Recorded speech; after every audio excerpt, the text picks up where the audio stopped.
దేవుని శ్రేష్ఠ నామానికి మహిమ కలుగును గాక. దేవుని బట్టి నన్ను ప్రేమిస్తున్న దాసునికి, తల్లి గారికి, కుటుంబానికి నా ప్రత్యేకమైన ప్రేమ వందనాలు తెలియజేస్తున్నాను. అమ్మమ్మ, నా వాయిస్ మీకు క్లారిటీ వినిపిస్తున్నామా?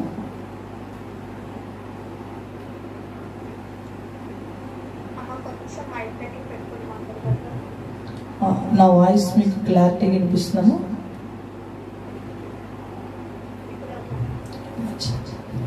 మరొకసారి దాసునికి, వారి కుటుంబానికి ప్రత్యేక వందనాలు తెలియజేస్తున్నాను. ఈ విధంగా ఈ సమయంలో ప్రభు ఇచ్చిన సమయాన్ని బట్టి ప్రభుకి మహిమ కలుగునుగాక. ఆయన శ్రేష్ఠ కృపను బట్టి దినములు ఆయన మనకు ఈవిగా అనుగ్రహించి ఆయన మహిమానుసారమైన కృపలో మనలందరినీ ప్రభు భద్రపరుచున్నారు. అందును బట్టి మరొకసారి దేవునికి మహిమ కలుగునుగాక. ఆమేన్. మరి దాసులు నన్ను ప్రేమించి ఈ సమయాన్ని ఇచ్చి ఉన్నారు. దేవుని యొక్క మహాకృప చేత, దేవుని కృపలో నడిపించబడుతున్న మన జీవితాలు అభౌతికమైన చర్యలో పరిపూర్ణంగా మార్చబడాలనేది దేవుని యొక్క ఉద్దేశం. ఏ స్థితిలో ఉన్నా, ఎలాంటి మానసిక, ఆర్థిక, అనారోగ్య పరిస్థితులున్నా ఆయన కృప క్షణములోనే ఒక ఉన్నతమైన స్థితికి తీసుకుని వెళుతుంది. ఆమె ఆ కృప మీ ఎడల స్థిరపరచబడునుగాక.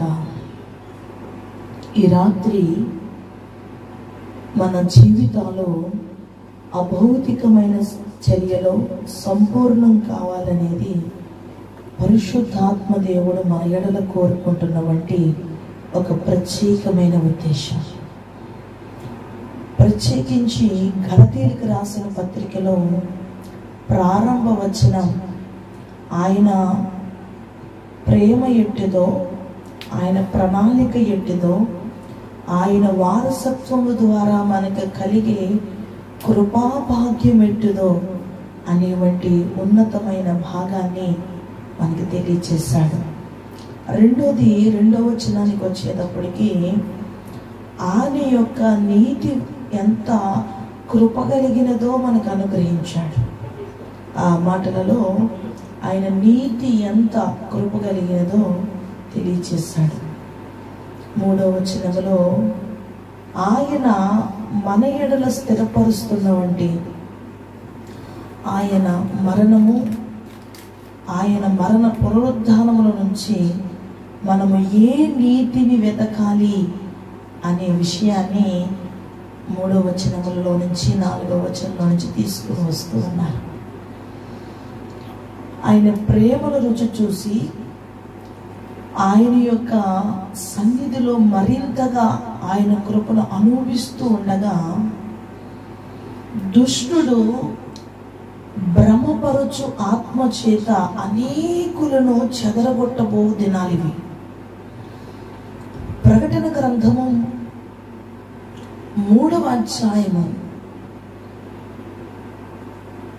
10వ వచనములో చూస్తే, ఒకసారి చదవండి బ్రదర్.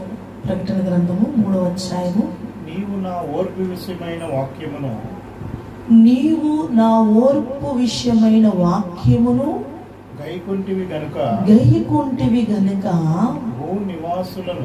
భూనివాసులను శోధించుటకు లోకమంతటి మీదకి రాబోవు శోధన కాలములో నేనును నిన్ను కాపాడెదను. ఆమేన్. దేవునికి మహిమ కలుగునుగాక. ఇవి శోధన కాలములు, చివరి దినములు, చాలా భయంకరమైన పరిస్థితుల్లో మనమున్నాం. కృపలో నుంచి అధికమైన కృపలోనికి ప్రవేశించాలి. మహిమలో నుంచి అధికమైన మహిమలోనికి ప్రవేశించాలి. గలతీయులకు రాసిన పత్రికలో, అవివేకులైన గలతీయులారా, ఎంతవరకు విన్న బోధలు ఏం చేశారు? ఇంతవరకు జరిగిన పరిణామాలలో, మీ ప్రయత్నాలలో, మీ ప్రయాసాలలో, మీ ప్రయాణాలలో జరిగిన దేవుని కార్యములు ఏం చేశారు? అంతలోనే మీ ముందు బాహాటముగా సిలువ వేయబడిన క్రీస్తు విషయంలో మీరు ఎలా ఆలోచిస్తున్నారేంటి అంటున్నారు.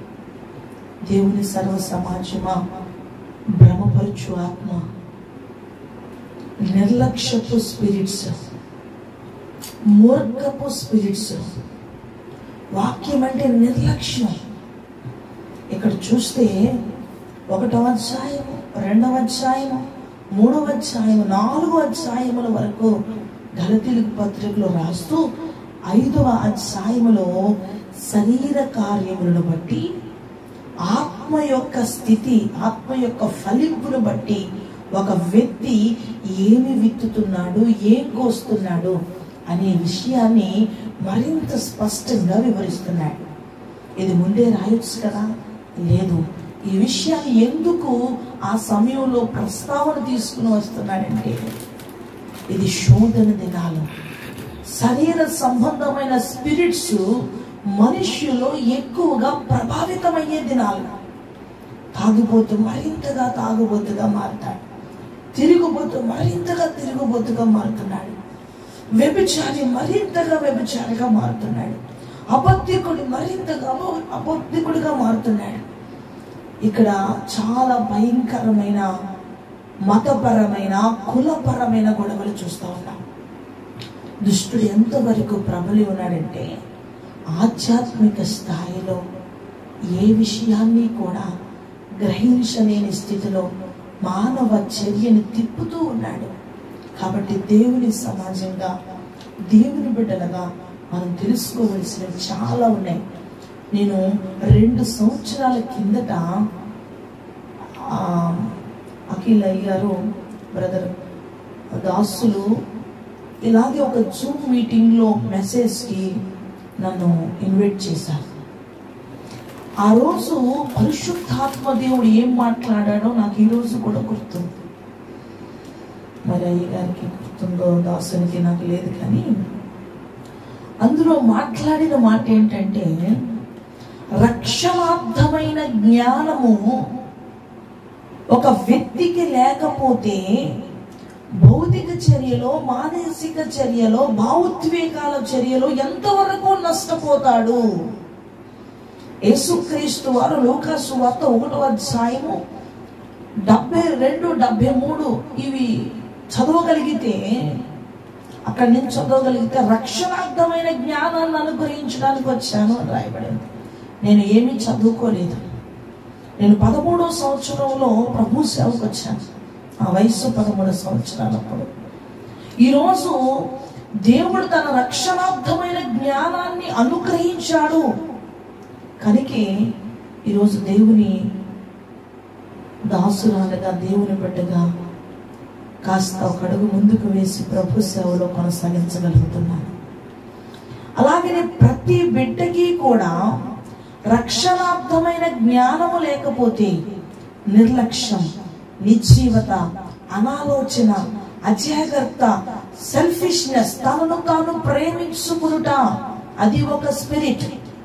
ప్రేమించుకునుట, ఇవి చాలా చివరి దినాలు, ఇవి చాలా దుర్దినాల్లో మనం ఉన్నాం.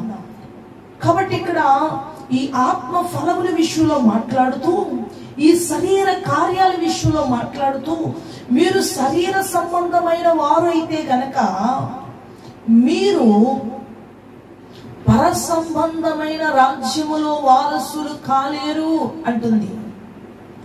ఇప్పుడు ఆత్మ సంబంధమైన వారుగా జీవించగలిగితేనే ఆయన తండ్రి రాజ్యాన్ని స్థాపించడానికి యేసుక్రీస్తు వారి లోకానికి వచ్చారు. ఈరోజు నా ప్రియ సర్వ సమాజమా, దేవుని బిడ్డలారా, దేవుని యొక్క రాజ్యంలో ఆయన నీతిని వెతుకుతూ, ఆయన రాజ్యాన్ని వెతుకుతూ దేవుని బిడ్డలుగా మీరు నిలవబడగలుగుతున్నారా? మీరు చాలా ఉపదేశాలు విని ఉండొచ్చు, మీ జీవితంలో ఒక 100 ఉపదేశాలు విని ఉండొచ్చు, 200 ఉపదేశాలు వినొచ్చు, లేదా 1000 ఉపదేశాలు, లేదా 10,000 ఉపదేశాలు విని ఉండొచ్చు. లేదా మీ యొక్క రక్షింపబడిన జీవితం 10 సంవత్సరాలు, 20 సంవత్సరాలు, 30 సంవత్సరాలు అయి ఉండొచ్చు. కానీ నీ ఆధ్యాత్మిక ఫలింపు ఎంతవరకు ఉంది? ప్రసంగాలు నిష్ప్రయోజనమా? భక్తి జీవితం నిష్ప్రయోజనమా? కానీ ఆత్మ ఫలాలలో ఫలింపు ఎంతవరకు తీసుకుని వెళుతుందంటే ఈ భౌతిక ఆశీర్వాదముతో పాటు అభౌతికమైన ఆశీర్వాదంలోనికి తీసుకుని వెళుతుంది అంటుంది వాక్యం. కాబట్టి భౌతిక ఆశీర్వాదములతో అభౌతికమైన ఆశీర్వాదములు. అందుకనే ప్రియుడా, నీ ఆత్మ వర్ధల్లున కొలది నువ్వు అన్ని విషయాలలో ఆశీర్వదించబడదు. కనుక ఆత్మ సంబంధమైన నడిపింపు చాలా ప్రాథమికంగా అవసరమని ఎరగాలి. ఈరోజు మనం సమాజంలో చూస్తున్నప్పుడు ఎంతో భయంకరమైన పరిస్థితుల మధ్య నలిగిపోతూ ఉన్నాం. సేవా జీవితం కావచ్చు, ఆర్థికంగాను, అనారోగ్య పరిస్థితులు, మెడిసిన్స్ అన్నీ మారిపోతున్నాయి, వైద్య వ్యవస్థ మారిపోతుంది, విద్య సంపూర్ణంగా ప్రతికూలంగా మారిపోతుంది, ఉద్యోగ వ్యవస్థలు 50% కుప్పకూలిపోతున్నాయి, ఉద్యోగాలన్నీ 50%, టెక్నికల్ సెక్టార్స్ అన్ని కూడా చాలా ఆల్మోస్ట్ 50% పడిపోతున్నాయి. దేనిని బట్టి అతిశయిస్తున్నాం? నా శరీరమును బట్టి అతిశయిస్తున్నాను అనుకుంటున్నావు ఈరోజు. కానీ ప్రభు అంటున్నాడు, నీకుండే శాలరీస్ని బట్టి అతిశయపడుతున్నావేమో. కానీ దేవుడు అంటున్నాడు, నిష్ప్రయోజనం, నిష్ప్రయోజనం. ఆర్థికంగా చాలా కుప్పగూలే పరిస్థితులు రాబోతున్నాయి. ఈరోజు గవర్నమెంట్ చుట్టూ మనుషులు తిరుగుతున్నారు. కానీ రేపు మనుషులు తిరిగినా పట్టించుకోలేని ఒక వ్యవస్థ వస్తుంది. చాలా ఘోరంగా ఉంటుంది. లోకమంతటి మీద ఏంటిది? శ్రమ దినములివి, శ్రమ కాలములివి. సంఘాన్ని ప్రభు సిద్ధపరచుకుంటున్నాడు, సంఘాన్ని ప్రభు సిద్ధపరచుకుంటున్నాడు. దళితులకు రాసిన పత్రిక 5వ అధ్యాయం 21లో అంటున్నాడు, నువ్వు నీతికి సాధనంగాను బ్రతకడానికి నువ్వు జీవించుటకు ఇష్టపడుతున్నావా? దుర్నీతికి సాధనంగా జీవించుటకు ఇష్టపడుతున్నావా అనేవంటి వ్యత్యాసపు మధ్య ప్రభు అంటున్నాడు, నువ్వు శరీర సంబంధంగా జీవించగలిగితే నువ్వేం చంపుకోగలుగుతున్నావు? రాత్రి ప్రభు అంటున్నాడు, నీ కష్టం దేవుడు తీరుస్తాడు. ఆయన స్వభావములో విరిగిన రిల్లును కూడా విరిచేవాడు కాదైన. ఒకటి ఏదైనా పాడైపోతే మనం పాడేస్తాం, అది మన స్వభావం. ఒక టమాటా కుళ్ళిపోతే పాడేస్తాం, ఒక జామె కుళ్ళిపోతే పాడేస్తాం, ఒక అరటిపండు కుళ్ళిపోతే పాడేస్తాం. కానీ ఆయన స్వభావం ఏమంటున్నాడంటే, పాడైపోయిన ప్రతిదాన్ని బాగు చేయడం నా స్వభావం. నీ బిడ్డలు, నీ యజమాని, నీ కుటుంబాలు ఇవన్నీ కూడా ఏ స్థితిలో ఉన్నా బాగు చేయగలిగే దేవుని పక్షంగా మనం ఉన్నాం. చదవండి గలతీయులకు రాసిన పత్రిక 5వ అధ్యాయం 21వ వచనం.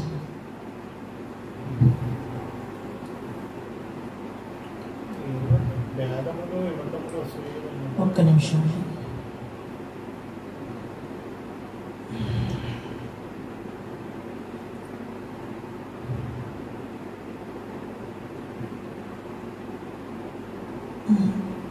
గలతీయులకు రాసిన పత్రిక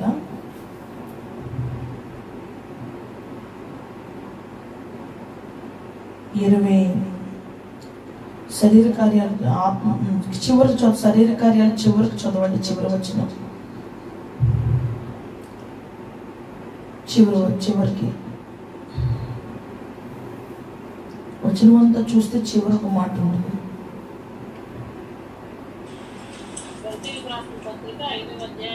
ఆ చివరి వచనాలు చివరి మాటలు చదవండి అమ్మా.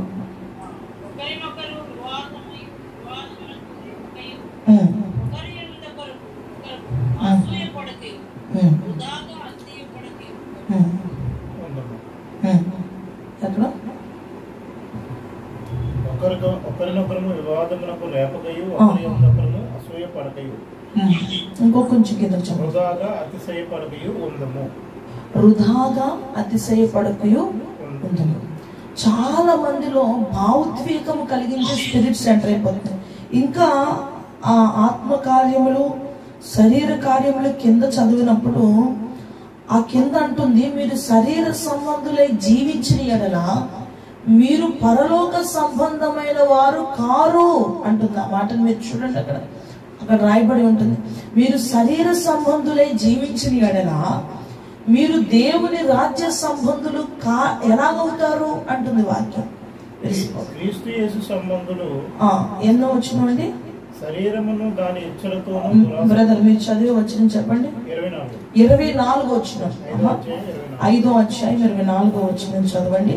చదువుతున్నారు బ్రదర్, ఒకసారి చదవండి. క్రీస్తు యేసు సంబంధులు, క్రీస్తు యేసు సంబంధులు శరీరమును దాని ఇచ్చలతోను దురాశలతోను సిలువ వేసి ఉన్నారు. మనము ఆత్మను అనుసరించి జీవించు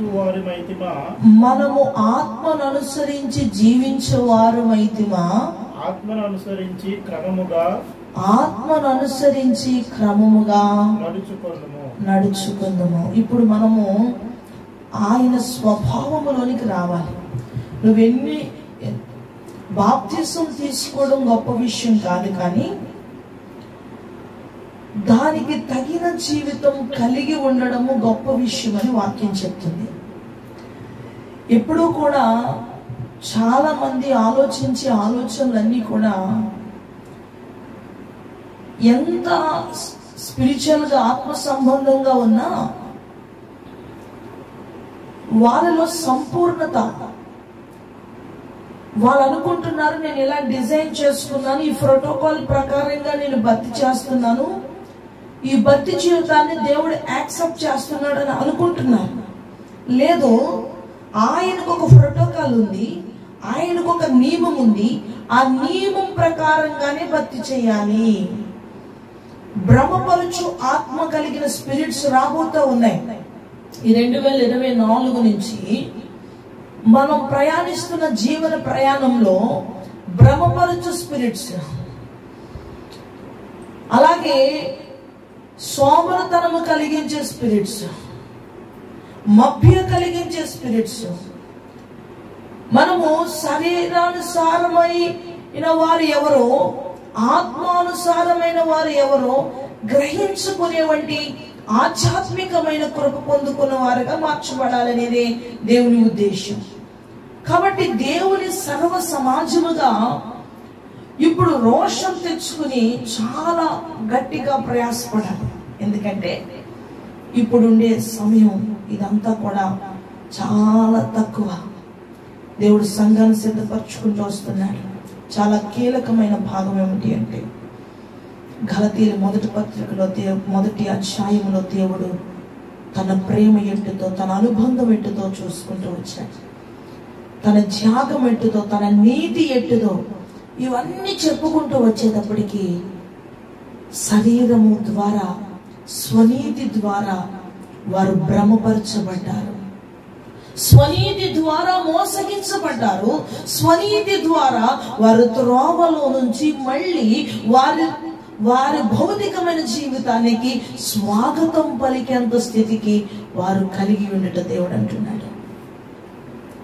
అది అంటున్నాడు, మీరు సంపూర్ణులు కావాలని మీకు ఆయన నేను ప్రార్థన చేస్తున్నాను, వ్యాధన చెందుతున్నాను అంటున్నాడు భక్తుడు. కాబట్టి ఈరోజు చాలా భయంకరమైన దినాలు కనుక ఇప్పుడు ప్రార్థనను, సహవాసాన్ని నిర్లక్ష్యం చేయక తల్లిలారా. ఎందుకనంటే ఇవి చాలా భయంకరమైన దినాలు. ప్రతి దేశంలోనే యుద్ధం జరుగుతుంది. ఎక్కడ యుద్ధం జరగలేనిది దేశం లేదు. ప్రతి చోట యుద్ధం జరుగుతుంది. ప్రతి చోట విస్తారమైన వ్యాధులు, ఎక్కడ మనశ్శాంతి లేదు. ఇప్పుడు మనం చూస్తే ప్రజెంట్ బలహీనతలు ఎలాగున్నాయి అనేది చూసినప్పుడు ఇంకా రానున్న దినములన్నీ కూడా వ్యాధుల సంఖ్య, క్యాన్సర్ సంఖ్య 100కి 30% క్యాన్సర్స్ మనం చూస్తాం. ఎక్కువగా ఈ మధ్యకాలంలో ఫెయిల్యూర్స్, అంటే ఇప్పుడు హార్ట్ ఫెయిల్యూర్స్ చూస్తున్నాం, కానీ లివరు, ఊపిరితిత్తులు ఫెయిల్ అయ్యి చాలా మంది చనిపోతారు. దేవుని కృప లేనిది ఏమీ చేయలేము. ఒక ధనవంతుడు ఎవడు అని ఒక గ్రామంలోకి వెళ్ళి అడిగితే పలానావాడు ధనవంతుడు అంటున్నారు.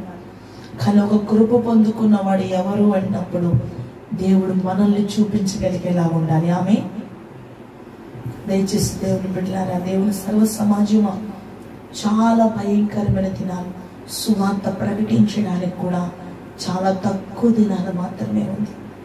డోర్స్ క్లోజ్ అయిపోతున్నాయి. చాలా భయంకరమైన దినాలు. సమయాన్ని వ్యర్థపరచుకోకుండా దేవుని చేత నడిపించబడే అనుభవం, ఆత్మ సంబంధమైన నడిపింపు, ఆత్మ సంబంధమైన ఫలాలు, ఆత్మ సంబంధమైన క్రియలు ఉండాలి. చాలా మందికి ధన సంబంధమైన వ్యామోహాలు బహుగా ఎక్కువైపోయాయి. చాలా మంది శరీర సంబంధమైన స్పిరిట్స్ తో పనిచేస్తున్నారు. లేదు, మీరు ఏది విత్తుతున్నారో అది కోస్తారు. దయచేసి అలాంటి స్పిరిట్స్ ని, శరీర సంబంధమైన ప్రతిదీ తీసివేయాలి. మనం ఏది చూడబోతున్నామంటే కృపను చూడబోతున్న దినాలు, స్వస్థతను మరింత స్పష్టంగా చూడబోతున్న దినాలు, దేవుని మహిమను మరింత తేజోమహిమను చూడబోతున్న దినాలు, దేవుని బిడ్డలకి అద్భుతమైన దినాలు. ఇవి శ్రమ దినాలైనప్పటికీ ఆయన తప్పించి రక్షించగలిగే కృపను ప్రకటించే దినాలు. దయచేసి నిర్లక్ష్యంగా ఉండవద్దు. మీరు చేసే భక్తి జీవితం రోషం కలిగి చేయండి, రోషం కలిగి చేయండి. లోకమంతటి మీదకి శ్రమ దినాలు ప్రారంభమైపోయాయి. ఇంకా శ్రమ కలుగుతుందేమో, శ్రమలు వస్తాయి అనుకోవద్దు. శ్రమ దినములు ప్రారంభమైపోయాయి. చాప కింద నీరుగా శ్రమ పరుగులెడుతా ఉంది. ఉప్పెనగా మారక ముందే ప్రభు పాదాల పెట్టుకొని మరింతగా పెనుగులాడవలసిన సమయం ఇది. శరీర సంబంధులుగా ఉండొద్దు, ఆత్మ సంబంధులుగా ఉండగలిగితేనే దేవుని రాజ్యములో వారసులు అవ్వగలుగుతాం. కాబట్టి నా చిన్న దేవుని యొక్క మాట, ఆత్మ సంబంధులుగా మీరు చాలా ఉపదేశాలు విని ఉండొచ్చు, అవన్నీ డిలీట్ చేసి ఉండొచ్చు, ఆచరించకపోయి ఉండొచ్చు. కానీ ఈ రాత్రి ఆత్మ సంబంధంగా జీవించగలిగితేనే ఉగ్రత నుంచి తప్పించుకోగలుగుతావు. ఉగ్రత నుంచి తప్పించుకోగలిగే అవకాశం ఏదైనా ఉన్నదంటే నువ్వు ఆత్మ సంబంధిగా జీవించగలిగితేనే అని వాక్యం చెప్తుంది. కాబట్టి దేవుని బిడ్డలారా, నేను ఎవరు భ్రమపరచకుండగా, నిన్నెవరు మోసపరచకుండగా, అంతలోనే ఆయన మహిమను చూసి నిన్నెవరు భ్రమపరిచారు, గలతీయులారా అని అనకముందే నేను భ్రమపరుస్తున్నది ఏదైనాను నీలో విగ్రహంగా ఉంటే నువ్వు తీసివేయి. ఈ రాత్రి ప్రభు అంటున్నాడు, నేను నిన్ను చూస్తున్నాను, నీ జీవితంలో నువ్వు నిన్ను ప్రేమించుకుంటున్నావు, నిన్ను నువ్వు హెచ్చించుకుంటున్నావు, నీ కొరకు ఎక్కువ సమయాన్ని ఖర్చు పెడుతున్నావు, నిర్లక్ష్యంగా నీ సమయాన్ని వ్యర్థపరుస్తున్నావు, అనారోగ్యాన్ని నిర్లక్ష్యం చేసుకుంటున్నావు, చాలా సమయాన్ని వ్యర్థపరుస్తున్నారు. దేవుడు చూపిస్తారు, చీకటి స్పిరిట్స్ అన్ని పోవాలి. దయచేసి ఆలోచించండి. ఆత్మానుసారంగా జీవించగలిగితేనే, రక్షణాత్మకమైన జ్ఞానాన్ని పొందగలిగితేనే పరిపూర్ణులుగా మార్చగలుగుతాం, ఉండగలుగుతాం. అట్టి కృప దేవుడు దయచేయును గాక. ఆమేన్. కాబట్టి దేవుని బిడ్డలారా, దేవుడు నాకు ఇచ్చిన కృపను బట్టి నేను 13వ సంవత్సరంలో ప్రభు చేత నడిపించబడుతూ, నాది చాలా అద్భుతమైన సాక్ష్యం. నన్ను ప్రభు మట్టి పురుగును మహిమకు చేర్చున్నారు. 360కి పైగా సాక్ష్యాలను దేవుడు ఇచ్చిన్నాడు. ప్రభు చిత్తమైతే నా రక్షణ సాక్ష్యాన్ని మరి దాసులు మరొక సమయాన్ని ఇచ్చినప్పుడు నేను పంచుకుంటాను. కాబట్టి మీలో ఎవరైనా రోగులు ఉన్న ఎడల, అది డాక్టర్ల చేత కానీ మానసిక వైద్యుల చేత కానీ ఏ విధం చేత పరిష్కారం కాని రోగాలు, కిడ్నీ, లివర్స్, ఏ సమస్య అయినా, అది చేతబడి కానీ చీకటి శక్తి కానీ ఏ సమస్య అయినా మమ్మల్ని సంప్రదించండి. ఎవరి చేత నయముగాని సమస్యలను దేవుడు దగ్గర పాదాల దగ్గర పెట్టి దానిని సంపూర్ణంగా విడుదల చేయడానికి, అది మద్యపానమైనను అది ఏ విధమైనదైనను కూడా దేవుడు చేస్తాడు, జరిగిస్తున్నాడు. అలాగనే పరిచర్య కొరకు కూడా దయచేసి మీరందరూ ప్రార్థన చేయమని కోరుతున్నాను. మరి కాకినాడలో పరిచర్య కొరకు, అలాగనే అలాగే ఆయా చోట్ల జరుగుతున్న పరిచర్య కొరకు కూడా మీలో ప్రార్థనా పరులు పిల్లలందరూ కూడా ప్రార్థించమని నా హృదయపూర్వకంగా మనవి చేస్తున్నాను. మాది ప్రేయర్ డెలివరెన్స్ సెంటర్. నా పిలుపుని బట్టి, దేవుడు నాకు ఇచ్చిన ప్రభుత్వ పిలుపుని బట్టి ప్రేయర్ డెలివరెన్స్ సెంటర్ అంటే విడుదల కలుగు స్థలము. కాబట్టి దాని కొరకు ప్రార్థించండి. మీలో ఎవరికైనా అత్యవసరమైన సమయం ఉంటే కనుక, అంటే కావలసి ఉంటే కనుక ప్రార్థించండి, సంప్రదించండి. దేవునితే విడుదల కలగడానికి దేవుడు ఇచ్చిన కృపను బట్టి ప్రయత్నం చేస్తాం. చిన్న ప్రార్థన చేసి నాకు ఇచ్చిన సమయాన్ని ముగిస్తాను. మహాపరిశుద్ధుడైన దేవా, మమ్మల్ని అంత మిక్కిలిగా ప్రేమిస్తున్న ప్రేమ కలిగిన తండ్రి, ఈ రాత్రి బిడ్డలునైనా ఈ లైవ్ ద్వారా అయ్యా నీ దాసులు మరి అఖిల్ గారు ఏర్పాటు చేసినటువంటి వారి యొక్క సంఘము, అలా ఆత్మీయులు ఇలా కూడి ఈ ప్రార్థనను జరిగించడానికి సహాయం దయచేశారు. ఎన్నిక లేని దాన్ని నీ పరిశుద్ధ యాజకులలో, యాజకురాలలో కడమ దానిని, చివరి దాన్ని నడల కొరకు చూపించి కొద్ది నిమిషాలు మీ ఆత్మానుసారమైన మాటలు మాట్లాడడానికి సహాయం దయచేశారు. అయ్యో విన్న బిడ్డలు నాయన రోషంగా వాటిని ఆశ్రయించడానికి, ఆ ప్రకారంగా జీవించడానికి సహాయం దయచేయండి. దినములు చెడ్డవి గనుక బుద్ధిమంతుడు ఊరకనే ఉండును అని లేఖనం సెలవిస్తుంది. ఈ మతపరమైన కులపరమైన గొడవలలో, అలాగనే బలహీనమైన సమయాలలో నీ మహిమ మాత్రమే అనుగ్రహింపబడి బిడ్డల జీవితాలు సంపూర్ణంగా మారినట్టుగా వారి జీవితంలో ఆర్థిక, అనారోగ్య, మానసిక స్థితులన్నిటినీ సరిచేసి ఈ రాత్రి యేసు నామములో మీ అనాయింటింగ్ రిలీజ్ చేస్తున్నాను ప్రభా. ఏ ప్రతి చీకటి యేసు నామములో పోవునుగా కానీ ప్రకటిస్తున్నాను. ప్రతి బలహీనత యేసు నామములో పోవునుగా కానీ ప్రకటిస్తున్నాను. అయ్యా కుటుంబములో నాయన పని చేస్తున్న ప్రతి చీకటి క్రియలను యేసు నామములో పొమ్మని ఆజ్ఞాపిస్తున్నాను. అయ్యా ఏలుబడి చేస్తున్న ప్రతి చికాకు కలిగించే ప్రతి స్పిరిట్ యేసు నామములో పొమ్మని ఆజ్ఞాపిస్తున్నాను తండ్రి. ఇప్పుడే ప్రభా అయ్యా నైనా నీ సన్నిధి పట్ల, ప్రార్థన పట్ల, వాక్యం పట్ల నిర్లక్ష్యం కలిగిస్తున్న స్పిరిట్ యేసు నామములో పోవునుగా ప్రకటిస్తున్నాను. ఇప్పుడు ఈ రాత్రి ప్రభా బిడ్డల జీవితంలో సహాయం దయచేయమని, అయ్యా సంఘాన్ని దాసులు మరింతగా వాడుకొని మహిమ పొందమని ప్రభా ఎన్నిక లేని నా ప్రార్థన ఆలకించి బిడ్డల పక్షంగా, ఇక్కడ వీక్షిస్తున్న వారి బిడ్డల పక్షంగా కూడా ప్రార్థనకు ప్రతిఫలం దయచేయమని యేసుక్రీస్తు వారి పరిశుద్ధ శ్రేష్ఠ నామమున అతి వినముగా బ్రతిమాలు వేడుకొనుచున్నాను తండ్రి. ఆమేన్, ఆమేన్. Praise the lord. మీ అందరికీ నా హృదయపూర్వకమైన వందనాలు. సమయం ఇచ్చిన దాసునికి మరొకసారి వందనాలు తెలియజేస్తున్నాను.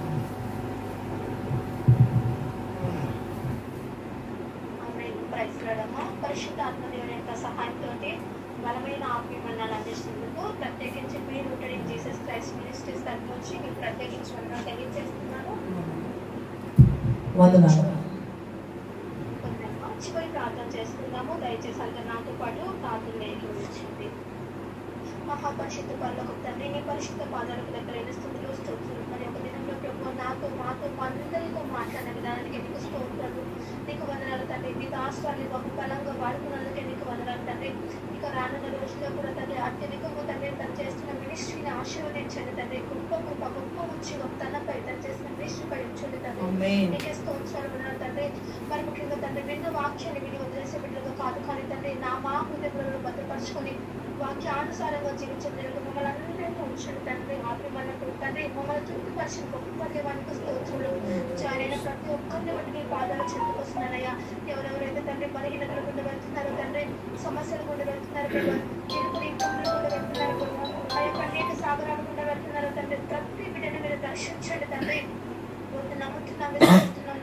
పరిశుద్ధాత్మ దేవుడు వచ్చిన బిడ్డ వచ్చిన స్థితిలో కాదు కానీ తండ్రి ఆయా బలమైన ఉద్యమాన్ని పొందుకొని వెళ్తున్నారని నమ్ముతున్నాను. ప్రతిరోజు కూడా జరుగుతున్నాయి ఈ మీకే తండ్రి మీరు బహుగా దీవించి ఆశీర్వదించండి తండ్రి.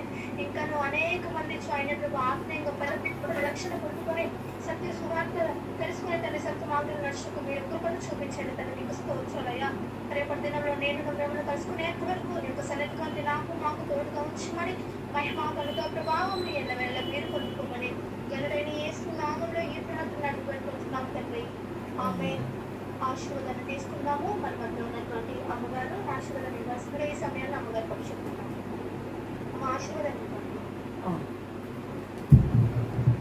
యేసురత్వమేంచై ప్రభుయేసురత్వమేంచై ప్రభుయేసురత్వం సంపూర్ణ విజయం అపవాదికనంత నాశనము కలుగునుగాక. ప్రభువైన యేసుక్రీస్తు వారి కృపయు పరిశుద్ధాత్మ దేవుని యొక్క అన్యోన్య సహవాసము సన్నిధియు ఇప్పుడు ఎల్లప్పుడూ ఆయన పరిశుద్ధాత్మ యొక్క ప్రసన్నత తోడై ఉండునుగాక. ఆమేన్. మరొకసారి అందరికీ వందనాలు. ఆమేన్. Praise lord. మా పరిశుద్ధాత్మ దేవుని యొక్క సహాయంతో బలమైన ఆత్మనానంద శ్రీకు ప్రత్యేకించి వందనాలు. వారి దేవుని నామాన్ని మనకు పరిశుద్ధ ప్రతి ఒక్కరికి వందనాలండి. మరి వాక్యం కోసం ప్రార్థన చేసినటువంటి మీడియం గారికి వందనాలు. జాయిన్ అయిన ప్రతి ఒక్కరికి ప్రత్యేకించి వందనాలు. ఈ విధంగా ప్రతి ఒక్క మనకి గూగుల్ మీట్